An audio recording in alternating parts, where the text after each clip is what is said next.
네, 저희 교회는 새해 첫 주일이죠. 첫 주일에 십계명의 첫 번째 계명을 좀 반복해서 봅니다. 그러면서 저와 여러분들이 올 한 해 무엇을 따라야 되며 무엇을 위해서 싸워야 되는지를 그 푯대를 딱 설정하고자 하는 겁니다. 이 말씀으로. 자, 오늘 3절을 중심으로 볼 텐데요. 오늘 읽은 이 3절 있죠. 너는 나 외에 다른 신을 내게 두지 말라.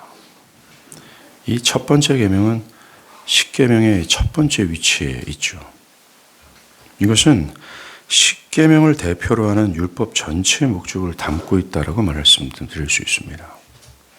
나아가 성경 전체가 하나님 백성에게 요구하는 최종적인 규범입니다. 나 외에 다른 신을 두지 말라는 것. 즉 하나님을 나의 내면과 삶의 중심에 두고 오직 하나님만을 섬기는 것이 말이죠. 그렇습니다. 이것은 기독교의 궁극적인 메시지이면서 또한 기독교 신앙을 가진 자들이라면 반드시 따라야 될 생명의 법입니다. 이것을 위해 하나님은 우리를 택하시고 그리스도의 피로 속량하시고 또한 성령으로 거듭나게 하셔서 그리스도의 생명을 주신 겁니다. 즉 자기를 하나님으로 여기며 자신의 견해와 정신을 따르던 자기중심성을 파쇄하여 오직 하나님만을 나의 중심에 두어 신앙하고 사는 것을 위하여 택하시고 그리스도의 피로 속량하시고 성령으로 거듭나게 하셨다라는 겁니다. 그리스도는 죽음으로 우리를 구원하셨다라는 겁니다. 무엇을 위해 말입니까? 이 명령이 내 영혼 가운데 심겨져서 나의 삶의 실제가 되게 하시기 위해서라는 것입니다. 예, 이 계명이 궁극적으로 구원의 목적이며 결과입니다. 그리스도를 믿어 구원을 받는 것은 이 하나님 중심을 내면에 심기 위한 하나의 과정에 불과한 거예요. 예, 오늘날 교회 안에 있는 사람들은 구원이 기독교의 목적이고 결과라고 생각하는데 천만의 말씀입니다. 신구약 성경을 밝히 드러내 보십시오. 기독교가 말하는 궁극, 결론은 하나님 중심이에요. 하나님을 온전히 기뻐함으로 하나님을 내 내면과 삶의 중심을 두어 오직 하나님만을 섬기는 것 말입니다. 이것을 위해 선택이 있었고 그리스도의 피에 속량함이 있었고 우리를 거듭나게 하셨다라는 것입니다. 그러하게 나 자신이 그리스도 안에 있는 자라면, 즉 신자라면 이 자기중심성에서 하나님 중심으로의 위대한 전환을 한 자라는 사실을 알아야 돼요. 내 시간, 물질, 내 계획 등등이 나의 내면과 삶의 중심이 되어 그 중심으로 살아가고 신앙하는 것이 아니라 철저히 하나님이 중심이 되어 그분의 말씀과 뜻을 따라 살아가는 또 신앙하는 존재로서 변화를 받은 자들이라는 자기 정체성을 가져야 된다는 겁니다. 왜요? 성령은 이 계명이 내 내면과 삶의 실제가 되도록 우리를 거듭나게 하셨기 때문입니다. 그래서 이 계명을 기꺼이 따르도록 그리고 능히 그렇게 할 수 있도록 성향과 의지를 심으시는 위대한 변화를 허락하셨기 때문입니다. 그래서 모든 신자들에게 이 명령은 결코 예외가 될 수 없어요. 그럴 수도 있고 그러지 않을 수도 있구나. 어떤 상황에서든지 어떤 때에 따라 그렇게 될 수 있는 거구나 라고 절대로 우리가 생각해서는 안 된다는 겁니다. 이 명령은 신자들에게 상식처럼 느껴져요. 그렇게 하고 싶은 갈망입니다. 그래서 자신의 힘과 뜻과 정성 모두를 기울여 따라가고자 하는 명령입니다. 우리가 새해를 맞이했죠. 우리에게 올 한 해 가장 중요하면서 첫 번째가 돼야 되는 과제는 바로 나의 내면과 삶의 하나님의 중심이 되는 거예요. 오직 하나님만 두는 것을 위해 내가 올 한 해를 살아가야 되겠다라고 결단하는 것입니다. 자, 저를 보십시오. 제가 간곡히 부탁드리는 것은 설교할 때 설교자의 눈을 바라보십시오. 여러분들 이것은 생명이 오가는 시간입니다. 마치 매우 중대한 수술을 해야 될 환자가 있어요. 의사는 자신의 모든 촉을 다 세우고 모든 지식을 다 동원합니다. 자신의 칼질 하나, 그 모든 손길 하나하나가 이 사람의 생명을 좌우해요. 그 의사인 초긴장입니다. 조금의 실수를 용납하면 안 됩니다. 그래서 수술실에서는 욕을 많이 한다면서요. 왜요? 생명을 다루고 있기 때문에 그래요. 그러나 이 설교는 말입니다. 영원성이 있어요. 영원한 죽음과 생명을 다루는 것입니다. 그래서 설교자를 바라보지 않는 사람들에겐 저의 솔직한 감정은 설교 강단에서 내려가서 왜 당신은 저를 보지 않습니까? 라고 묻고 싶어요. 청년부 수련회 같은 경우는 그렇게 할 수 있죠. 그러나 그것은 너무나 강압적인 느낌과 뉘앙스를 주기 때문에 매우 억제하고 있는 것입니다. 그만큼 영원성을 다루고 있다는 사실을 기억하십시오. 올 한 해 여러분들이 예배할 때에 이 부분을 강력하게 기억하시길 바라요.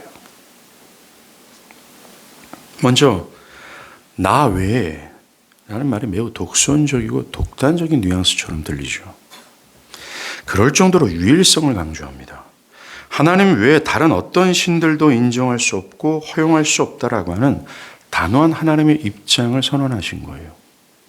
나 외에라는 이 첫 계명은 오직 하나님만이 참신이심을 천명함과 동시에 하나님께 속한 영광을 다른 존재에게 돌리는 것을 금지하시는 것입니다.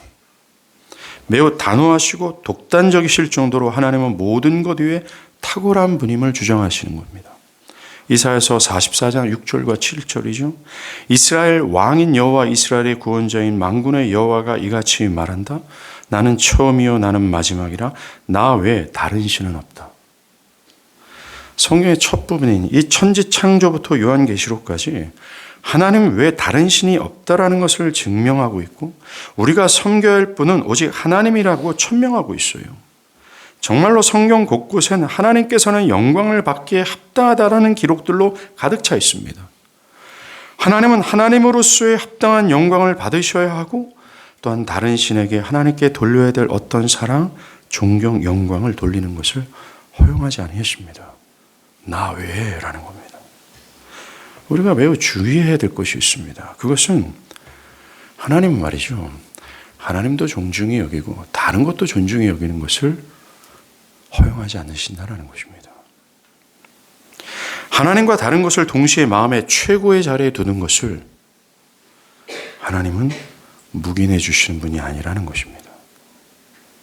이것이 오늘날 사람들이 생각하는 오류입니다.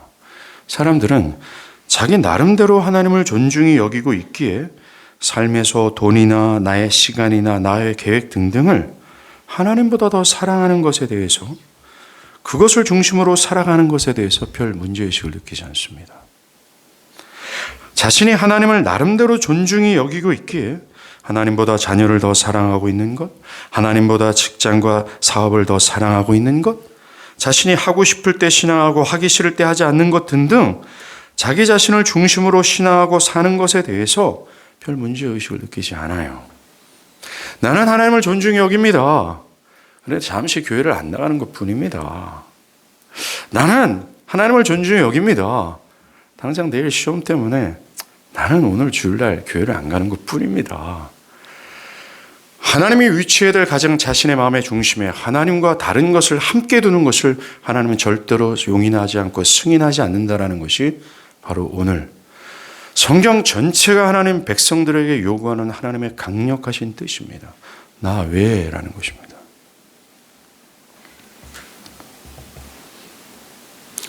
하나님은 결코 우상을 섬기는 것을 허용하지 않는다라는 뜻이에요. 오늘 우리가 읽은 4절부터 나오는 두 번째 계명의 요구 아닙니까?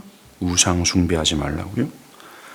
여러분들, 성경에서 말하는 우상 숭배는 하나님 외에 다른 종교의 신들을 숭배하는 것을 포괄해서 말합니다. 여러 형상이나 자연물에 무릎을 꿇고 입을 맞추는 행위를 뜻하죠. 하지만 그런 외적으로 행동을 하지 않더라도 마음으로 우상을 숭배하는 것을 성경은 경고합니다. 에스겔 14장 3절에 인생의 중심에 하나님 대신 다른 피조물을 드리는 것을 우상 숭배라고 말합니다. 어떤 대상에 하나님께 돌려야 될 영예가 있죠. 그 영예를 거기에 돌리는 것, 하나님이 아닌 그의 정신의 대부분과 그의 마음과 애정을 쏟아붓는 것을 우상 숭배라고 말합니다. 너는 나 외에 다른 신을 내게 두지 말라 하실 때 두지 말아야 될 다른 신들, 우상들은 어떤 것일까요? 결론부터 말씀드리면 이 우상들은 나의 삶의 모든 것이 될 수 있습니다. 오늘 우리가 읽은 4절, 5절이죠. 너를 위하여 위로 하늘에 있는 것이나 아래로 땅에 있는 것이나 땅 아래 물속에 있는 것의 모든 형상도 만들지 말며 그것들에게 절하지 말며 그것들을 섬기지 말라. 여기에서 말씀하신 바처럼 하나님께 돌려야 될 영예를 다른 것에 돌리게 되는 이 우상 숭배의 우상, 다른 신들은 이 세상에 있는 모든 것이 될 수 있습니다. 여러분들의 삶의 영역과 여러분들의 견해와 정신 안에 있는 모든 것이 될 수 있다는 거예요. 하나님보다 더 중요한 것, 나의 중심에 하나님보다 더 많이 차지하는 그것이 다른 신이 될 수 있습니다. 자기 인생의 중심이자 핵심이 되어서 그것을 잃어버리면 인생을 살아갈 가치가 없어진다라고 느끼게 되는 것, 그게 바로 다른 신이 되는 겁니다. 우상이 되는 것이죠. 때로는 그것이 사라질까 봐 전전긍긍하고 두려워할 만큼 애착을 가지는 것, 그것이 우상 숭배입니다. 또는 하나님은 중심을 허물면서까지 해야 하는 어떤 일들이 우상입니다. 때로는 그것을 통해서 행복과 성공을 얻고자 혈안이 되어버린 것, 때로는 하나님이 아니라 나의 삶의 안정을 가져다 준다고 여기는 것들이 우상들이며 다른 신들이라는 겁니다. 오늘날 주식, 부동산, 돈 대표적인 것이 될 수 있겠죠. 또 내 자녀, 내 미래의 계획 등등이 하나님을 존중히 여긴다고 하면서 그것을 하나님과 함께 동등한 위치에 둔다면 그것은 하나님 외에 다른 신을 섬기는 것이 됩니다. 젊은이들에게 남자와 여자가 될 수 있죠. 네. 신앙을 멀쩡하게 하는 사람이 갑자기 남자 여자가 쑥 들어오면 철저히 그 남자와 여자가 하나님이 되어지 다른 신들이 되어 그것이 사라지면 어떡할까 전전긍긍하고 그것이 사라지면 어떡할까 빼앗기면 어떡할까 두려워하며 살아갑니다. 그것을 어떻게 하든지 집착하고 그것이 있으면 그 남자나 여자가 있으면 나의 삶에 풍요로움과 평안함과 행복이 있을 것 같다라고 생각을 하는 거죠. 이게 바로 우상 숭배에 다른 신을 두는 대표적인 예입니다. 학생들에게는 학교와 학위가 되어서 하나님께 돌려야 될 정성과 노력과 영예를 돌리는 겁니다. 어떤 사람들에게는 시간이 될 수 있죠. 그래서 교회 공적 모임이나 예배의 시간을 드리는 것을 차선에 두는 겁니다. 철저히 내 시간, 내가 어떤 것을 해야 될 그 시간, 내가 확보해야 될 그 시간이 중심이 되는 겁니다. 그래서 목사님, 그 모임은 이것 다음입니다. 내가 이것이 있기 때문에 이것은 할 수 없습니다. 말하는 바로 그것이 우상입니다. 옛사람들은 번영의 신 바알 앞에 향을 피웠지만 오늘날 사람들은 더 많은 돈과 더 높은 권력을 쟁취하고자 기꺼이 자신을 바치죠. 그것들을 통해서 행복을 얻으려고 하고 그것이 없어지면 삶의 의미가 없어지는 것 같고 그것을 집착합니다. 정말로 사람들은 생수의 근원 대신 하나님을 버리고 터진 웅덩이에서 생수를 찾고자 하는 겁니다. 절대로 찾을 수 없는 그곳에서 절대로 그곳에서는 행복과 참된 복을 얻을 수 없음에도 불구하고 얻을 수 없어요. 근데 거기서 찾으려고 하는 겁니다. 사람들은 자신에게 안정, 평안, 번영, 행복을 하나의 작은 목상이 가져다 준다고 하면 기꺼이 이것을 섬겼지 않습니까? 이게 구약의 현상 아닙니까? 작은 드라빈 목상, 요만했어요. 팔뚝, 손바닥만한 거. 요게 내 행복 가져다 준다. 요게 내게 평안 가져다 준다 하면 보잘것없는 이것을 집착하고 이건 목숨 걸었지 않았습니까? 야곱하고 야복의 와이프가. 기꺼이 이것을 섬기지 않습니까? 그것을 섬기는 것처럼 여자, 남자, 직업, 돈, 자신의 계획, 자신의 견해 등등을 하나님 외에 기꺼이 신으로 섬기길 바라요. 그 신을 중심으로 삽니다. 정말 사람들은 바울이 아테네에서 설교한 것처럼 알지 못하는 신을 선뜻 받아들이고 섬기는 것이 현실이에요. 여러분들은 몇 가지의 신을 섬기고 있습니까? 여러분들의 마음에는 몇 가지의 신을 마음에 두고 있습니까? 여러분들은 그 몇 가지를 여러분들의 중심에 두고 있습니까? 여러분들의 얼굴에서 드러나지는 않습니까? 여러분들 그 얼굴에서 말하고 있지는 않습니까? 내 삶의 패턴을 통해서 나는 이 종류의 신을 섬긴다고 말하고 있지는 않습니까? 우리가 기억할 것은 이 우상숭배 있잖아요. 이 우상숭배의 기저에는 자아숭배가 깔려 있어요. 사람들은 자신의 영예와 유익이 되는 것이라면 그게 기독교의 하나님이든 이 세상의 어떤 것이라도 능히 섬길 의사가 있습니다. 내가 부자가 되고 내 가치가 높아지고 내가 행복해질 것 같은 느낌이 든다면 하나님이든 뭐든 능히 그것을 택하여 섬길 의사가 있다라는 겁니다. 그것이 도덕성이 뛰어나든 그렇지 않든 자신을 강화시키고 자신의 자아를 고양시켜 주는 것이라면 상관없습니다. 기꺼이 따르고 섬기길 바랍니다. 심지어 하나님과의 관계가 파괴된다 해도 상관하지 않을 정도입니다. 오늘날 주일 성수를 한번 생각해 볼까요? 한번 목사님 나 평생 예배 드릴 거잖아요. 한번 예배 빠지고 중요한 이거 이 사람은 하나님과의 관계가 파괴돼도 상관없습니다. 이것이 나를 영화롭게 해주거든요. 나를 가치 있게 한다는 말입니다. 이렇듯 사람들이 우상을 숭배하는 기저에는 자아 숭배가 있어요. 자기를 영화롭게 하고자 하는 것. 얼마나 많은 사람들이 자기를 숭배하기 위해 내 시간, 내 물질, 자기 것을 확보하고자 혈안이 되어버린지 모릅니다.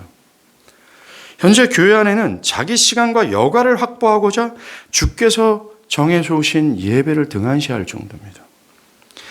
자기 시간을 어떻게 쓴지 확보하고자 하나님을 예배하는 시간마저도 늦는 모습 또한 허다합니다. 물질은 어때요? 내 물질을 확보하고자 교회와 하나님 나라를 위해 물질을 드리는 것을 매우 교묘하게 변명하고 있습니다. 십계명 제8계명의 도둑질하지 말라는 명령에는 단순하게 이해하지 마십시오. 가장 먼저는 하나님께 마땅히 돌려야 될 하나님의 것들, 이게 모든 것들이잖아요. 그것을 하나님께 돌리지 않는 것을 도둑질이라고 경고합니다. 그럼에도 사람들은 이 명령에 대해 아무렇지도 않아요. 아랑곳하지 않습니다. 자기를 위해 물질을 도둑질할 정도예요. 이것의 기저에는 자아숭배가 있는 겁니다. 자아숭배를 위해서는 사람들은 기꺼이 하나님을 버립니다. 여러분, 오늘 십계명 첫 번째 계명이 나 외에 다른 것을 허락하지 않는다. 우상을 절대로 허락하지 않는다. 성경 전체가 얘기하지 않았습니까? 그리고 우상을 섬겼던 구약의 이스라엘을 보십시오. 그 역사 전체가 어떻게 하나님의 심판으로 유린되고 참혹하게 죽임을 당합니까? 그렇게까지 하나님이 산산이 부수실까? 왜 이렇게 하나님은 우상 숭배를 혐오하실까? 그 이유는 우상 숭배가 내가 하나님이라고 주장하며 하나님을 반역했던 아담의 열매이고 죄악 그 자체이기 때문에 그래요. 또한 인류 역사를 저주와 죽음으로 빠뜨린 핵심이기 때문에 그렇습니다. 이게 진리예요. 하나님은 오늘 본문 3절이죠. 너는 나 외라고 하면서 너라고 하는 우리 중심을 겨냥합니다. 그래서 우리가 나 외에 다른 신을 내게 두지 말라는 오직 하나님 중심을 따르기 위해서는 너라고 하는 나의 자기중심적 자아가 이 명령으로 돌이켜야 돼요. 먼저 내 중심이 움직여야 된다는 것입니다. 내 중심 가만히 있고 여전히 자기중심성이 가만히 있는 상태에서 여전히 있는 상태에서 이 명령을 따른다? 이건 철저히 위선입니다. 불가능합니다. 자아 숭배를 하고자 하는 죄악된 자기중심성이 십자가에 못 박혀 바울이 말한 것처럼 죽임을 당해야 돼요. 그래야 이 명령이 그제서야 기쁨이 되고 상식이 되어 따를 수 있습니다. 그래서 토마스 몰더라는 신학자는 이렇게 말합니다. 나 외에 다른 것을 내게 두지 말라. 이 계명은 자신을 숭배의 중심에 두는 보편적인 인간 성향을 거스른다.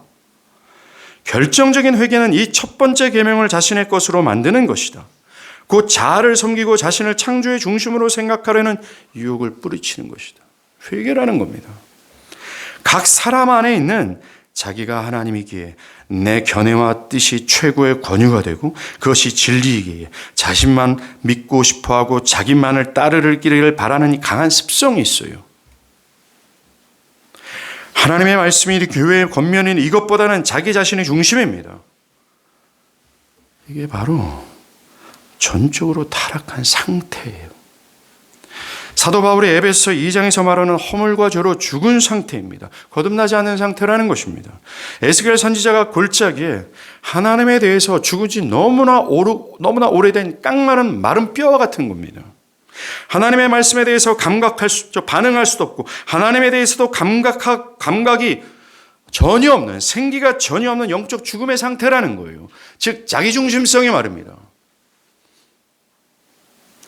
이 죽음의 상태는 사람의 의지와 결단으로 살려낼 수 없을 만큼의 센 죽음이에요. 아무리 하나님의 말씀을 듣고 또 들어도 자신의 고집을 굽히지 않을 만큼 영적으로 타락한 사람들의 마음은 철저히 자기를 숭배하는 자기중심성에 완전히 매여 있습니다. 이렇게 자기중심성에 매연 이 강한 인간이 자기 전부를 부정하며 하나님에 대해서 살아나 여호와 하나님만을 어찌 숭배할 수 있겠어요? 어찌 하나님 중심의 내면과 삶을 구현할 수 있겠습니까? 내 시간, 내 물질, 현재와 미래 그 모두를 하나님께 양도하고 어찌 모든 것을 하나님의 뜻을 중심으로 살아갈 수 있겠냐라는 거예요. 불가능합니다. 허물과 죄로 죽은 사람들은, 전적으로 타락의 상태에 있는 사람들, 거듭나지 않는 사람들, 참된 신자가 아닌 사람들은 절대로 이렇게 살아갈 수 없어요.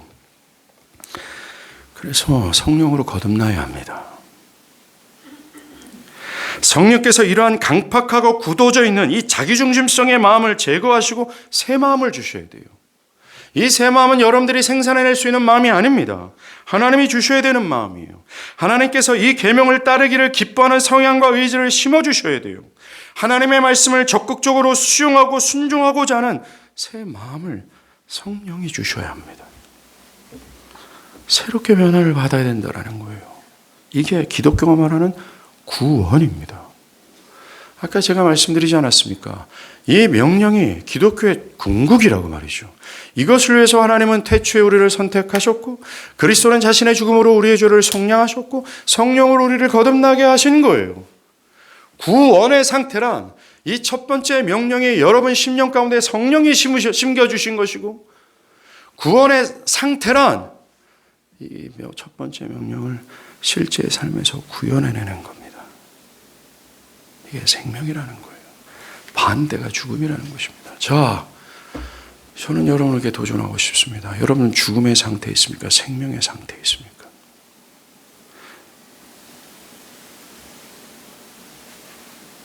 만약 마음에 새롭게 변화를 받지 않는 사람이라면, 아무리 교회 10년, 20년 못해서부터 정말 징글징글하게 교회에 딱 달라붙어 있어서 부모님이 매주 너 교회 가면 안 돼, 교회 가야 된다 이놈아 라는 소리를 따갑게 들으며 겨우겨우 교회 간 사람이라면, 그래서 마음의 새로움을 받지 못한 사람이라면 이 명령은 결코 기쁨이 되지 못해요. 무겁게 느껴집니다.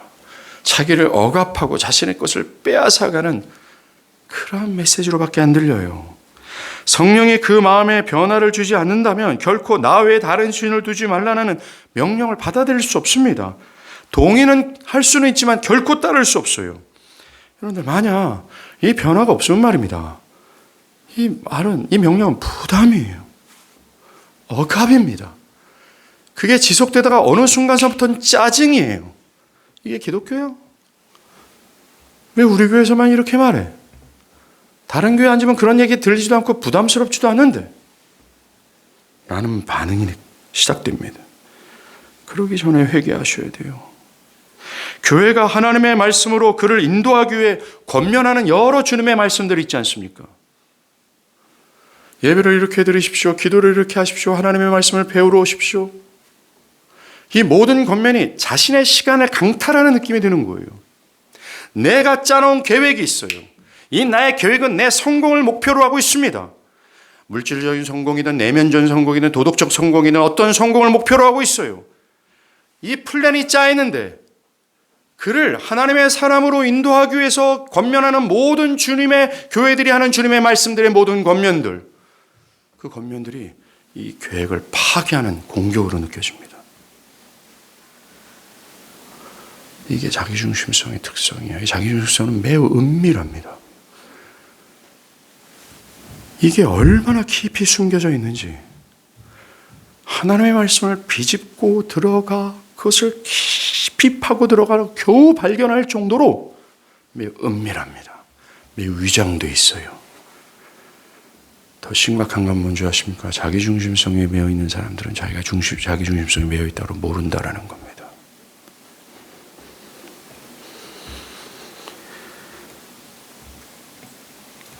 거듭나지 않는 사람들은 거룩하신 하나님의 명령에 순종하기를 원치 않아요.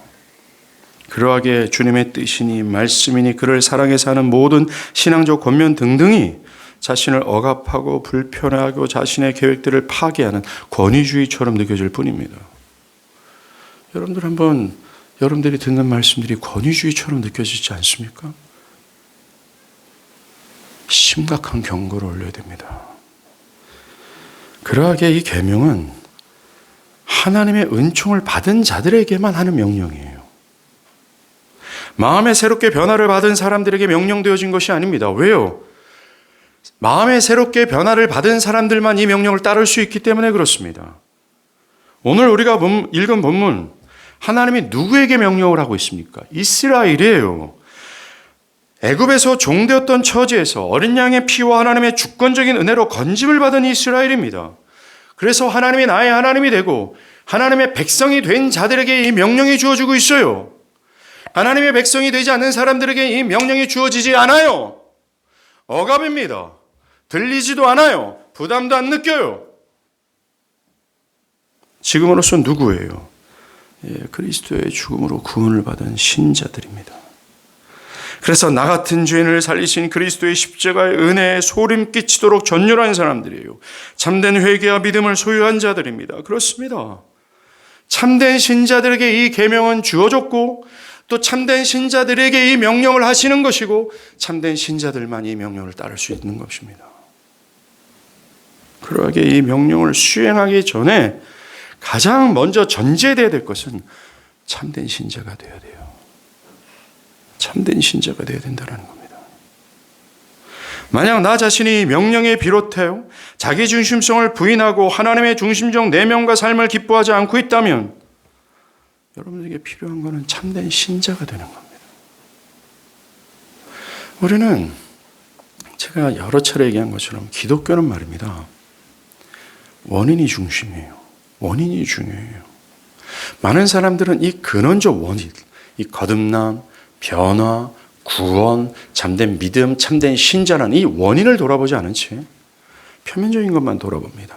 그래서 내가 신앙적 행위에서 이게 부족하고 이게 부족하고 이게 부족합니다라고 말만 합니다. 근데 아무리 맨날 표면적인 신앙을 바르면서 이게 부족하고 이게 부족하고 평생 해보십시오. 아무것도 변화되지 않습니다.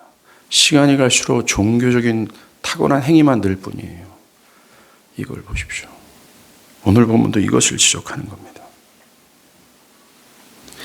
이 첫 계명이 주는 또 하나의 메시지는 오직 하나님의 말씀만 나의 최고의 권위가 되어야 된다는 겁니다. 내 견해도 아니고 내 경험도 아니고 나의 종교성으로도 아니에요. 그 모든 것을 다 부정합니다. 오직 하나님 말씀이 나의 최고의 권위가 되어야 된다고 말합니다. 하나님께서는 그래, 너희가 그리스도의 피로 성령을 받았다. 네 안에 성령이 내주하고 있으니 너는 자유해. 그러니 내가 자유롭게 신앙생활 해봐라. 너네들이 원하는 대로 한번 신앙생활 해봐라. 내가 가만히 놔둘 테니까 자유롭게 신앙하면서 살아봐라. 네 뜻대로 네 생각대로 한번 신앙해봐라. 결코 하지 않으셨습니다. 그렇게.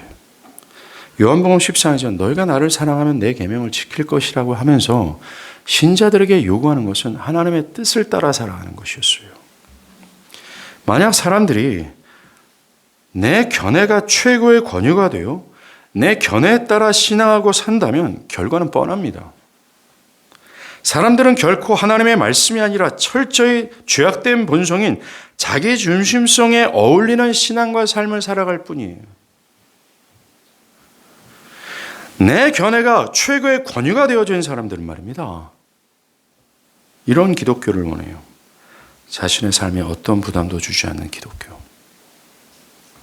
자신을 지켜주시고 복을 주시는 하나님이지만 자신의 삶에 이것해라 저것해라 간섭하지 않은 하나님을 원합니다.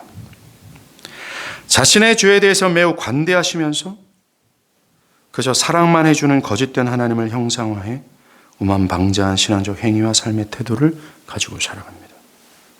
그리고 그것이 와우, 이게 기독교입니다 라고 주장합니다. 너무나 사랑이 풍성하지 않습니까? 은혜가 풍성하지 않습니까? 이게 기독교입니다 라고 말합니다. 또 자기가 하고 싶을 때는 할 수 있고 하기 싫으면 안 해도 되는 기독교를 말해요.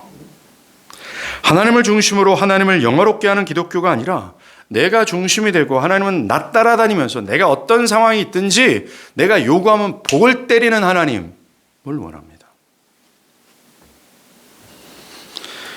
그런데 성경은 그것을 기독교라고 말한 적이 없어요. 하나님은 하나님의 뜻이 나의 최고의 권위가 돼서 행사되는 것을 명령했습니다. 그렇지 않은 것은 인정하지 않으셨습니다. 사랑하는 여러분, 여러분들이 올 한 해 싸워야 될 고지가 이거예요. 나의 최고의 권위가 뭐냐 이겁니다. 하나님의 말씀이냐 내 생각이냐라는 겁니다.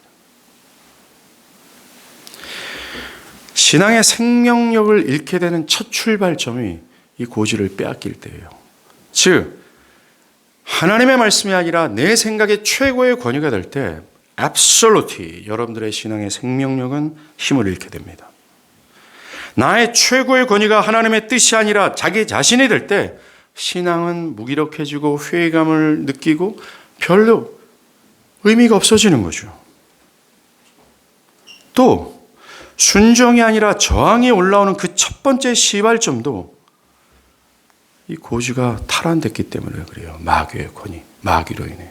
하나님이 아니라 자기 견해로 말이죠. 계속해서 싸워야 될 게 이겁니다. 하나님께서 이 첫 번째 명령을 이렇게까지 독성적이고 또 강력하게 야 너무나 급진적이고 과격한 거 아니야? 라고까지 명령하시는 이유가 뭔지 아십니까? 인류가 이 첫 번째 명령을 버릴 때 인류의 역사는 혼돈에 떨어졌기 때문에 그래요. 인류 전체가 이 첫 번째 명령을 버릴 때, 이 첫 번째 명령을 따르지 않을 때 인류에겐 저주와 죽음이 왔기 때문에 그렇습니다. 인류의 역사가 하나님 없는 지옥으로 떨어졌기 때문에 그래요. 이 첫 번째 명령을 우습게 여기고 이 첫 번째 명령을 자신의 중심에 두지 않을 때 말입니다. 본래 인간은 어떻게 해야 돼요? 자기를 부정하고 철저하게 하나님을 전폭적으로 의존하고 하나님의 말씀을 따랐어야 됩니다. 그런 위치에 있었어요. 이것이 첫 번째 계명과 관련이 있지 않습니까? 철저한 하나님의 중심이에요. 이것이 본래 인간에게 있어야 될 자리고 상태였어요. 이럴 때 인간은 그들이 가지고 있는 본연의 위엄과 영광과 존엄을 유지할 수 있었습니다. 생명 또한 유지할 수 있었어요. 완전한 기쁨을 누릴 수 있었어요. 더할 나위 없는 안식과 행복을 누릴 수 있었어요. 이 첫 번째 명령을 따를 때 말입니다. 첫 번째 계명의 중심에 둘 때 말입니다. 그런데 인간은 자의적으로 하나님을 버렸잖아요. 뭐 하나님이에요? 내가 하나님이야 라고 주장하면서 자기를 숭배하도록 결정해버렸습니다. 이러한 자아 숭배로 인해 인간은 혼돈과 죽음의 역사로 떨어진 겁니다. 완전한 안식과 행복을 잃어버린 거예요. 인간사에서 나오는 끔찍한 범죄나 불행 모든 것의 원인은 여기에 있습니다. 여러분의 삶에서 염려와 불안과 두려움과 분노와 저항 등 이 모든 것은 이 첫 번째 계명을 잃어버린 결과라는 거예요. 자, 회심한 사람들을 한번 봅시다. 하나님의 백성, 정말 참된 하나님의 참된 신자라고 생각해 봅시다. 그들은 하나님의 중심이라고 하는 이 하나님의 새로운 성향과 의지를 심김받은 사람들이에요. 그런데 여러분의 삶의 두려움과 불안이 여러분들을 잠식해오죠. 짓눌립니다. 왜 그럴까요? 하나님 중심을 잃어버렸기 때문에 그렇습니다. 만약 성경의 말씀처럼 여러분들이 하나님이 있다면 용맹을 떨치게 될 거예요. 그 무엇을 두려워하지 않을 거고 철저히 하나님 중심으로 살아가게 될 겁니다. 그 결과 어떤 두려움, 불안, 절망, 원망은 있을 수 없게 될 거예요. 심지어 내가 그렇게 집착하고 있는 이 직장을 잃어버려도 하나님이 있으면 된다.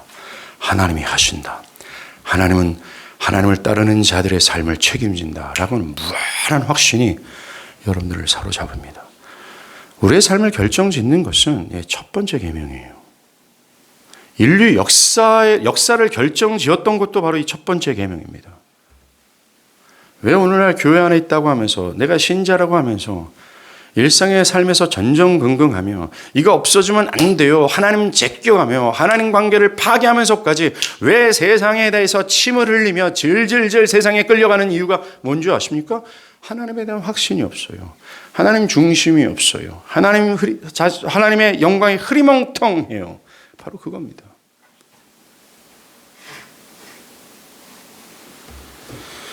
여기서 우리는 굉장히 중요한 사실을 발견하죠. 그것은 나 외에 다른 신을 내게 두지 말라라는 이 계명이 인간이 잃어버린 소중한 것이 무엇인지를 말해줍니다. 동시에 인간이 되찾아야 될 것이 뭔지를 말해줘요.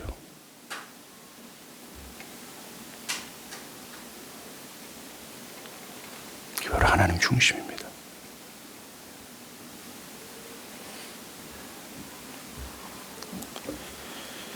이 명령은 우리가 다시 완전한 안식과 행복으로 들어갈 수 있는 초대장과도 같아요. 결코 나 외에 다른 신을 두지 말라는 말씀은 강압적이거나 우리의 행복을 빼앗는 독단적인 명령이 아닙니다. 이것은 하나님께서 사랑 안에서 진리를 말씀하신 거예요. 우리를 사랑하시는 하나님께서는 우리에게 참된 유익과 선을 주시고자 하신 말씀이라는 겁니다. 우리를 사랑하신 하나님은 죄로 나타난 여러 거짓된 열매, 썩은 열매가 아니라 참된 열매를 주시고자 그 열매를 얻을 수 있는 최고의 길을 소개하고자 이렇게 말씀하시는 겁니다. 하나님 중심을 말입니다. 이것은 우리를 사랑하셔서 우리에게 참된 행복으로 초대하기 위해서 하신 명령입니다. 이 명령을 우리를 억압하거나 우리를 옥매이는 법률이 아니라는 거예요. 그러나 거듭나지 않는 자들에게는 이것은 달콤한 사랑의 초대로 들리지 않아요. 여신의 어급입니다. 이것은 우리를 진정한 행복으로 초대하는 하나님의 사랑의 음성이에요. 제자리를 차려 원래 행복을 좀 찾아보라고, 원래 그 복락으로 들어오라고 하는 하나님의 초대입니다. 내가 너희 하나님이 되겠다라는 겁니다. 내가 너의 현재 미래를 인도하겠다라는 거예요. 너가 지금까지 의지하고 쫓고 있는 그 썩어질 것을 다 버리고 영원하고 영생의 근원 되신 하나님께서 정말 닫으면 열 자 없고 열면 닫을 자 없는 모든 것의 권위자가 되신 하나님이 너희 하나님이 되겠다라는 하나님의 초대 아닙니까? 왜 하나님의 이 사랑의 초대에서 팔을 뻗고 그것을 받아들이지 못합니까? 왜 그렇게 고집스럽고 강팍합니까? 난 그거 싫어요. 나는 지금의 신앙의 스타일을 견지할 거예요. 왜? 라고만 합니까? 왜? 크고 위대하신 하나님을 나의 하나님으로 섬기지 않고 그분을 의지하며 그분을 신뢰하며 살아가는 이 복락을 버리고 여전히 위태위태한 것을 왜 붙들고 살아갑니까? 그럴 정도입니까? 혹시 하나님 말고 난 내가 하나님이에요. 내 삶, 현재와 미래는 난 내가 챙길 거니까 목사님 그만하세요. 라고 하지는 않습니까? 이제 60년 후가 돼, 아니면 80년 후가 되면 여기 앉아있는 사람 거의 없습니다. 다 먼지로 돌아갈 겁니다. 여러분들 먼지라는 것을 성경에서 이미 말했지만 죽음 이후에 그런 먼지로 돌아가는 모습을 통해서 아, 성경이 맞구나 라는 것 정도는 깨달아야 되는 것 아닙니까? 여러분들이 인간처럼 살 수 있는 것은 길어봤자 60년이에요. 제가 옛날에 말한 거 있지 않습니까? 설사 10번만 하면 주어진 힘도 풀리는 게 인간이에요. 이렇게 연약하게 짝이 없는 왜 여러분들 자신을 의지하고 여러분들의 자신의 힘으로 고집하려고 합니까? 최소한 어리석음은 버려야 되지 않겠습니까? 정말 하나님은 우리의 내면 전체를 개혁하기를 바라요. 자기 중심성에서 하나님 중심으로 말입니다. 제발 우상을 버리십시오. 때로는 그 우상을 얻고자 신앙을 포장하는 경우가 허다합니다. 교회 안에서. 신앙 좋은 남자, 신앙 좋은 여자를 얻기 위해 신앙을 포장하는 경우가 허다하지 않습니까? 그것을 얻지 못하면 신앙의 회의감을 느낄 정도 아닙니까? 이게 우리의 현실 아닙니까? 사랑하는 여러분, 나 외에 다른 신을 내게 두지 말라. 매우 강력하죠. 하나님의 애타는 음성입니다. 이제 우리는 이 하나님 중심을 실현하는 실천적인 사항을 얘기하려고 그래요. 즉, 올 한해 여러분들이 하나님 중심을 실현하기 위해서 꼭 실천해야 되고 꼭 붙들어야 되고 포기하지 말아야 될 것. 이게 뭔지 아십니까? 바로 예배입니다. 제가 예배를 말씀드리는 이유는 이 예배야말로요, 하나님 외에 다른 신을 두지 말라는 명령을 나의 내면과 삶에 실현하도록 하는 최고의 원동력이 되기 때문에 그렇습니다. 사람은요, 그가 예배하는 대상에 따라 그 중심이 바뀌어요.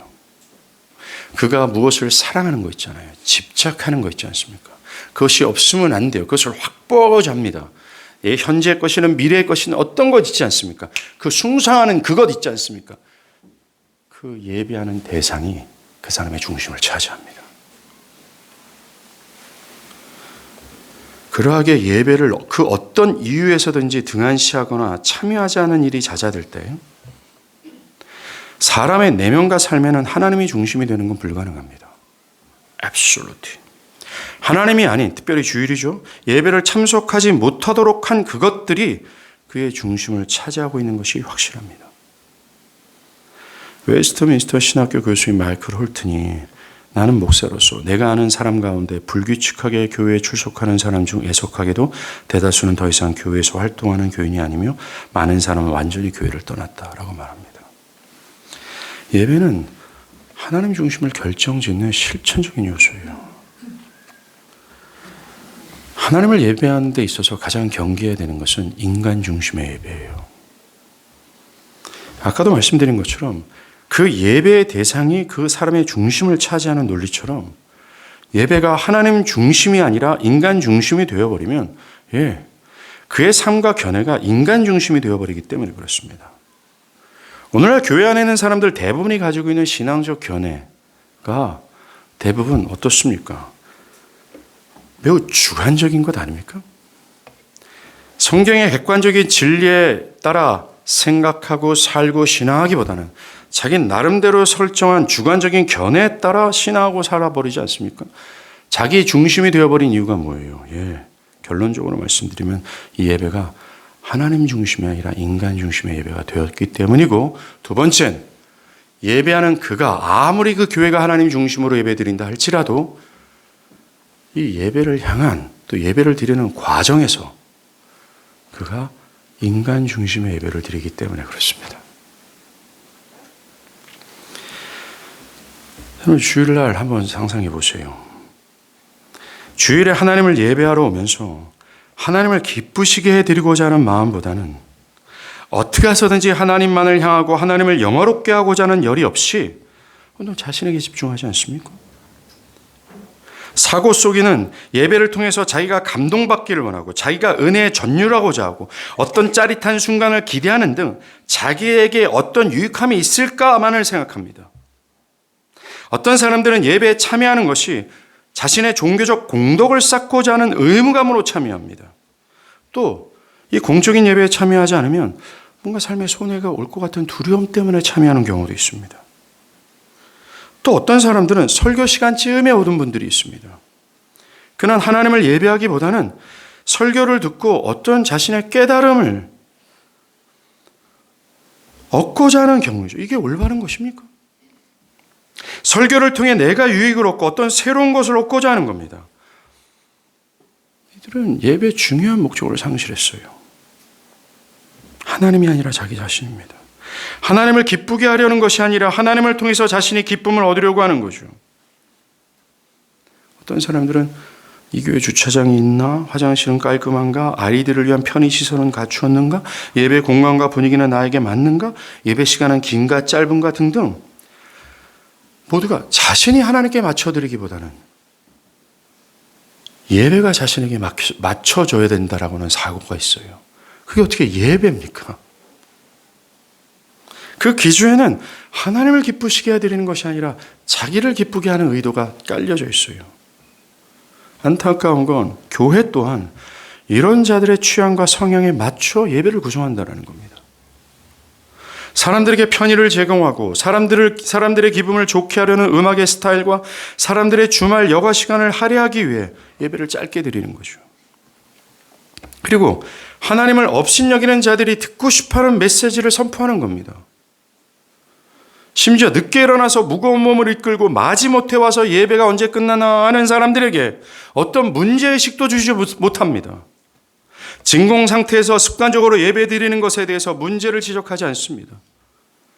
심지어 그것이 하나님의 뜻이 아니라고 강력하게 말하면 오늘과 같은 메시지죠. 그렇게까지 말할 필요가 뭐 있습니까? 죄를 지적하면 죄 때문에 아파하는 사람들을 그래도 위로해야 되는 건 아닙니까? 그럼 그 위로가 뭡니까? 그들이 말하는 위로, 그들이 요구하는 위로가 뭐예요? 그 죄 괜찮아요. 하나님은 다 이해하세요 라고 말을 해야 됩니까? 이 신구약 성경을 다 뒤엎어버려야 됩니까? 설교자가 뭐라고요? 교회가 뭐라고요? 어떻게 영원하고 썩지 않은 이 하나님의 진리를 엎어버릴 수가 있겠어요? 여러분들 진실하게 말해서 여러분들의 영혼들을 한번 진실하게 살펴보십시오. 여러분들의 상태를 한번 진실하게 살펴보십시오. 그리고 그 공의롭고 거룩하신 하나님의 눈으로 여러분들을 한번 보십시오. 분노가 일어나야 되는 건 아닙니까?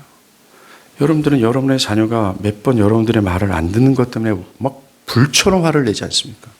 여러분들의 아내나 남편이 몇 번 여러분들을 속상하게 하면 거의 살인자가 되어버리지 않습니까? 그 눈빛과 말투와 비수를 꽂지 않습니까? 더 심한 건 어떻게 하든지 타이밍을 잡죠. 요거 한 놈 죽이려고. 남편이나 아내를 죽이려고. 나에 대해서 만홀히 여기고 업신여긴 그 사람에 대해서도 그러한 태도를 갖는데 왜 크고 위대하신 하나님 앞에 내가 이렇게 살아가고 이런 영혼의 상태에 있는데 그것을 지적하고 그것을 돌이키라는 이 강력한 촉구에 대해서 왜 아무렇지도 않습니까? 왜 그렇게까지 해야 된다고 얘기를 합니까?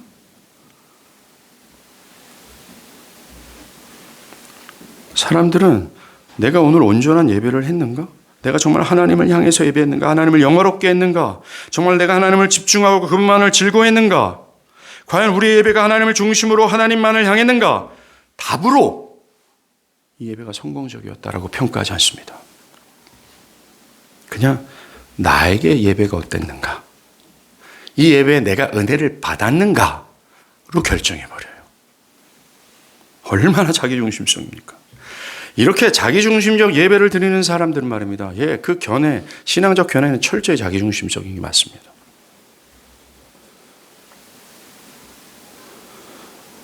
사랑하는 여러분, 여러분들의 견해와 삶이 하나님 중심으로 되려면 가장 시급한 것이 이거예요. 하나님 중심적 예배가 돼야 돼요. 여러분의 삶이 이 공적 예배가 중심이 되어 살아가야 된다는 겁니다. 여러분들이 드리는 현장에서 이 예배가 하나님 중심으로 되어야 될 뿐만 아니라 여러분들의 삶이 이 예배를 중심으로 살아가야 된다는 겁니다.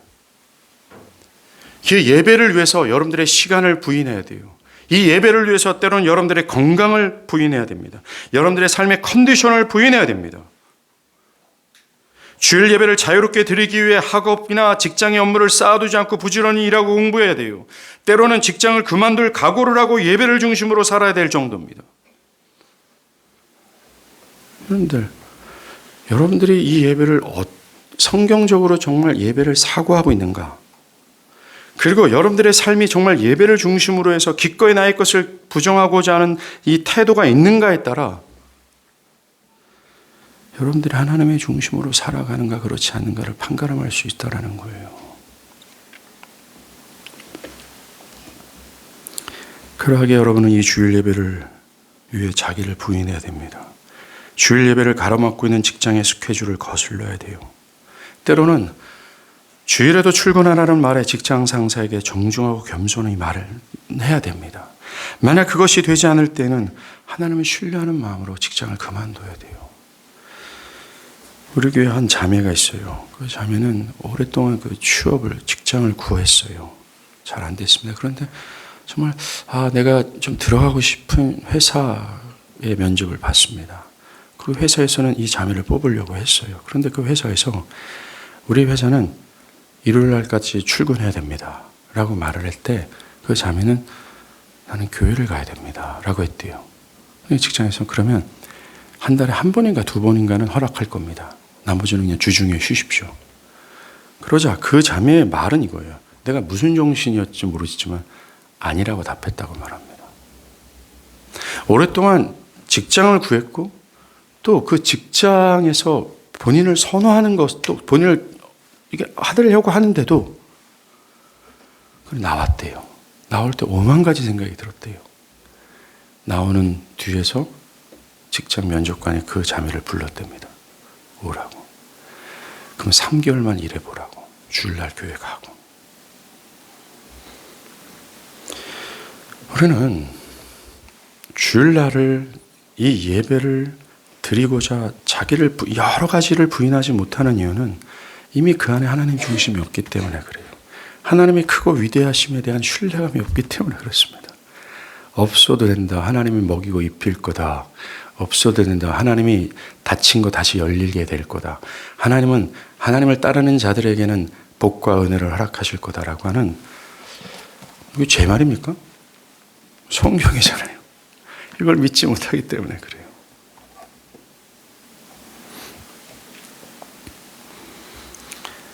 오늘날 어떤 사람들은 늦잠을 자서 예배 시간이 늦게 되면 자연스럽게 늦었어요. 그 옆에 있는 교회에서 예배드리다 가야 되겠다. 아니면 오후에 뭐 직장이든 시험이든 뭐 일과가 있어요. 그게 있으면 빨리 예배를 드리고 그냥 빨리 제껴버립니다. 여러분들, 이것이 성경에서 말하는 예배를 참되게 사고하는 생각일까요? 예배는 나를 드리는 거예요. 그런데 이 사람은 지금 나의 편의의 예배를 마치고 있습니다. 이거는 예배가 아닙니다. 종교 활동이죠. 제가 실천적인 것을 몇 가지 말씀드리고 예배를 끝낼게요. 설교를. 첫 번째로 따라합니다. 토요일 저녁에 준비하라. 토요일 저녁에 일찍 잠자리 드십시오. 주일 예배의 승패는 여기에 달려 있습니다. 자, 저를 보십시오. 여러분들이 하나님 중심적 예배를 드림으로 하나님 중심을 강력하게 말하는 이 하나님의 말씀과 명령을 실현할 수 있게 되는 첫 번째 방향은, 제발 토요일 날 내 이름을 호명하고 싶어요. 새벽까지 스마트폰을 들고 있지 마십시오. 일찍 잠에 드십시오. 여기에 달려 있습니다. 토요일 저녁에는 여러 오락, 세상의 문화를 삼가하는 것이 합당합니다. 모든 부분에 있어서 절제가 필요해요. 공부하는 것도, 오락을 즐기는 것도, 사람을 만나는 것도. 하나님은 이스라엘 백성들에게 하나님께 나오기 전에 준비를 요구하셨어요. 최소한 토요일부터는 준비해야 됩니다. 두 번째, 예배할 때 내가 누구를 예배하고 있는지를 좀 생각하세요. 내가 누구를 예배하고 있는지, 이 예배가 누구를 향하고 있는지를 기억해야 됩니다. 히브리서 기자는 참 마음과 온전한 믿음으로 하나님께 나아가라고 말합니다. 참 마음, 진실한 마음으로 하나님께 나아가라고 말해요. 마음의 준비가 없이는 그 예배는 형식적인 것뿐입니다. 아무런 의미가 없는 거죠. 여러분의 마음과 중심이 하나님을 향하도록 준비해야 돼요. 여러분, 우리가 얼마나 약해요. 일주일 동안의 죄악된 생각에 영향을 받고, 심지어 예배할 때 옆자리에 있는 사람에게도 영향을 받는 게 우리입니다. 우리가 마음으로 내가 누구를 예배하러 왔는지, 또 예배를 받으시는 분이 어떠한 분인지에 대한 준비가 없다면 불가능합니다. 하나님 중심이든 뭐 예배든요. 하나님에 대한 바른 의식과 하나님을 향한 마음은 예배의 첫걸음이나 마찬가지예요. 그런데 우리가 하나님을 예배한다라고 할 때 이걸 가만히만 생각해 보세요. 과연 조는 게 합당한 겁니까? 하나님을 예배한다 그럴 때 딴 생각을 품는 게 합당할 걸까요? 한번 우리는 사실 너무나 많은 사람들이 대부분의 시간을 하나님을 예배하는 시간이라고 생각하지 않아요. 그냥 종교 행사에 오는 겁니다. 이건 아니잖아요. 자, 이건 아니잖아요. 그리고 이 하나님을 인식하고 하나님께 예배하기 위해서는 따라합니다. 기도가 필요하다. 최소한 말입니다. 예배 전에 와서 예배 사도신경하기 전에 여러분들의 영혼을 위해 내가 누구를 예배하는지를 기억해내면서 기도로 준비하는 것이 필요하지 않겠습니까? 네 번째, 하나님을 예배하지 못하도록 하는 요소를 좀 버리십시오. 먼저 내가 예배할 수 있는 최적의 자리를 찾으세요. 만약에 부부끼리 예배하다가는 이게 안 된다 하면 다른 자리로 가는 겁니다. 예배 중간에 화장실 문제로 나가는 일이 없도록 미리 하세요. 기침이 나올 것 같으면 물을 준비하시고 사탕도 준비하세요. 그리고 사탕을 깔 때도 왜 사탕 이 껍데기를 종이약을 접어야 됩니까? 굳이? 바시락.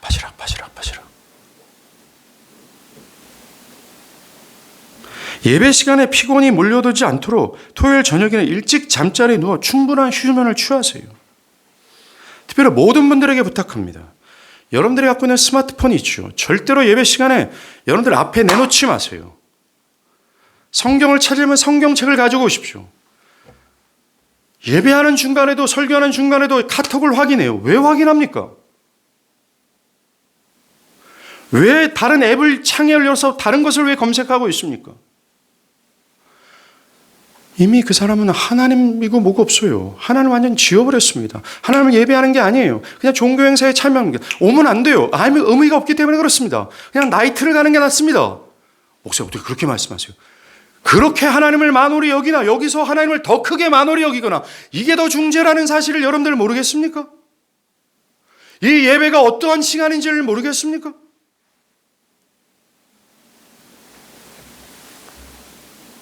마지막으로 예배 시간을 엄수하십시오. 우리는 콘서트 창에 오는 게 아닙니다. 내 시간이 중심이 돼서는 안 돼요. 내 마음이 중심이 돼서는 안 돼요. 최소한 이 예배는 하나님의 중심이 되어야 됩니다. 하나님의 교회가 11시로 결정을 했을 때 옛날에는 교회가 대형화되기 전에 다 동서양 다 11시 예배 드렸습니다. 근데 교회가 대형화되면서 1부 예배, 2부 예배, 3부 예배면서 예배 시간이 다양해졌죠. 이건 우리 질문해 봐야 됩니다. 굉장히 논란거리거든요, 신학적으로. 제가 존경하는 목사님은 교회가 대빵 큰데도 무조건 한부 예배만 고집해요. 사실 그게 맞습니다. 1부 예배, 2부 예배, 3부 예배하면 그 시간 안에 끝내야 돼요. 지금 설교 시간에 다른 데보다 한 10분 더 늦지 않았습니까? 더 길어지잖아요. 10분 더 길어졌잖아요. 여러분들의 마음에 생각이 왜 이렇게 기는 거야? 왜 이렇게 말이 많아? 불편한 마음이 있지 않습니까? 이게 뭐냐고요. 우리가 하나님을 예배하는데 하나님의 엄중하신 하나님의 말씀을 나에게 들려주는 하나님의 말씀을 듣는데 이 생각을 한다는 것 자체가 예배라는 단어에 어울리지 않지 않습니까? 그래서 우리는 내가 일어나는 시간에 기상 시간에 맞는 예배를 찾아다녀요. 이건 아니잖아요. 여러분들 우리는 예배 대상 되신 하나님을 딱 생각해보세요. 우리가 어떤 사람과 약속을 했어요. 자, 11시에 저기 교보문고 앞에서 봅시다. 한 번 늦었어요. 그럴 수도 있습니다. 또 늦어요. 10번을 늦습니다. 20번을 늦어요. 웬만한 사람 말입니다. 여기 사업하시는 분들은 아실 거예요. 이 사람과 거래 안 합니다. 절대로 거래하면 안 된다는 사업가의 기질이 있어요. 왜? 신뢰가 없기 때문에 그렇습니다. 학교 교수님들도 마찬가지입니다. 여러분들이 어떤 직장에 들어갔을 때도 마찬가지고 여러분들이 작은 팀워크를 해서 어떤 프로젝트를 진행할 때 약속을 계속해서 어기는 사람하고는 절대로 저 사람이 우리 프로젝트에 들어오면 안 되는데 여러분 직장 생활하면서 그런 걸 느끼지 않습니까? 왜요? 신뢰가 없기 때문에 그렇습니다. 즉 다른 사람에 대한 존중함이 없는 거죠. 약속은 그와 같습니다. 예배 시간을 엄수하는 것은 먼저 하나님을 존중히 여기는 거예요. 하나님을 존중히 여기는 마음 없이 하나님의 중심이 아닌 내 시간, 내 기분, 내 컨디션이 중심이 돼서 드리는 예배가 과연 예배일까요? 어떤 분들은 그래, 나 예배 안 할게 라고 생각하는 분들이 있다면 말씀의 취지가 그것입니까? 아니잖아요. 하나님의 중심이 파괴됐다면 하나님의 중심으로 돌아오십시오. 이 하나님의 중심을 실현하는 하나님 중심적 예배를 잃어버렸다면 이것을 회복하십시오. 기도하시겠습니다.